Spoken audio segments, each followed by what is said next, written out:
Everyone, मेरा नाम आयुषी नेगी है और मैं शाइनिंग स्टार स्कूल से हूँ। आज मैं इन सभी बच्चों के साथ एक छोटा सा कम्युनिटी वर्क करने आई हूँ, जिसमें मैं बच्चों को समझाऊंगी कि क्या होता है इको ब्रेक। तो इस बोतल को देख के आपको क्या लग रहा है? इसके अंदर कूड़ा है। कूड़ा है। किस प्रकार का कूड़ा? बिस्कुट के पैकेट, चॉकलेट के पैकेट, कुरकुरे के पैकेट। तो इसके अंदर प्लास्टिक वाला कूड़ा है। तो इसको हम कहते हैं इको ब्रेक। इको ब्रेक क्या होता है कि आप एक प्लास्टिक की बोतल लेते हैं। यहाँ पे से जूस वगैरह कौन पीता है? मैं। चॉकलेट्स वगैरह कौन खाता है?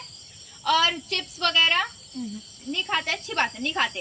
तो देखो जो हमें चीजें खाते हैं, जैसे आप लोग खाते तो आप क्या करते हो खाने के बाद? फेंक देते हैं। तो क्या वो सही चीज है? नो। नहीं है सही चीज, क्योंकि उससे क्या हो रहा है?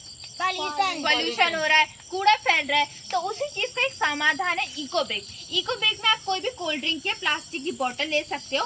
उसके अंदर सूखा जो प्लास्टिक के रैपर्स है उसको आपको उसके अंदर डालना है, और उसको आपको इतना ज्यादा डालना है और उसको इतने अच्छे से भर देना है कि बाद में इतने इतना ज्यादा मतलब बिल्कुल भी कंप्रेस ना हो सके। देखो जितना हार्ड है, देखो कितना हार्ड है। आपके पास से करो, देखो बहुत हार्ड बॉल की तरह। हाँ, तो देखो इको ब्रेक के होते हैं दो फायदे क्या है? एक तो आपको पता लगेगा कि आप एक दिन में कितना कूड़ा है, आप अपने जो कूड़ा इस्तेमाल कर रहे हो, आप एक दिन में कितना प्लास्टिक का क्या कर रहे हो? यूज कर रहे हो। इससे क्या पता लगेगा? अब जैसे मान लो 15 दिन का प्लास्टिक है, केवल 15 दिन का प्लास्टिक ने इतनी पूरी बोतल को भर ली। इसका मतलब क्या है कि प्लास्टिक बहुत ज्यादा हम यूज कर रहे हैं। और क्या वो हमारे हेल्थ के लिए सही होगा? नहीं होगा। अब हम कभी भी जैसे चिप्स वगैरह बहुत ज्यादा खाते हैं तो हमें क्या होते हैं? बीमार पड़ जाते हैं। तो उसका एक कारण ये है कि प्लास्टिक के उसमें क्या होते हैं? रैप होकर आते हैं। तो सबसे पहले से हमें क्या पता लगेगा कि हम कितना प्लास्टिक का क्या कर रहे हैं? इस्तेमाल कर रहे हैं। दूसरा क्या, जैसे आपके घरों में कूड़ा होता है, प्लास्टिक वाला जितना भी कूड़ा होता है उसको आप क्या कर देते हो?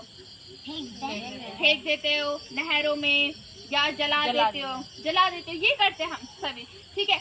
उसके बजाय हम क्या कर सकते हैं? इको ब्रेक बना सकते हैं। इसमें आपको प्लास्टिक को बस डालते रहना। कुछ भी प्लास्टिक का आइटम है इसके अंदर डाल दिया, और जब ये पूरी तरह भर जाएगा तो इसको आप किसी भी डेकोरेटिव आइटम बनाने की, जैसे ये बॉटल है, इसकी तरह 10-12 बॉटल और ऐसे सर्कल में रख दी, और उसके बाद आप नीचे कार्डबोर्ड लगा दिया, और उससे आप क्या बना सकते हैं? डस्टबिन।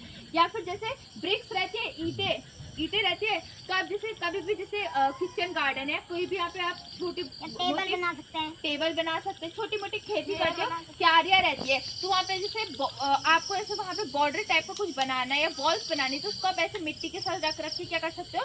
बना सकते हो। तो इको ब्रेक के देखो फायदे भी है कि तुम उसको बाद में कह सकते हो अपने साइंस के प्रोजेक्ट में, जैसे तुम बच्चे हो, हाँ, प्रोजेक्ट में यूज कर सकते हो। तो इससे क्या है कि आप एक तो कूड़ा क्या हो रहा है? फेंका नहीं जा रहा, उसका क्या हो रहा है? दोबारा से रिसाइकल रीयूज हो रहा है, उसका दोबारा से रीयूज हो रहा है। और दूसरा क्या, आपको पता लग रहा है कि आप कितना प्लास्टिक का यूज कर रहे हो, ठीक है। तब कोई क्वेश्चन है?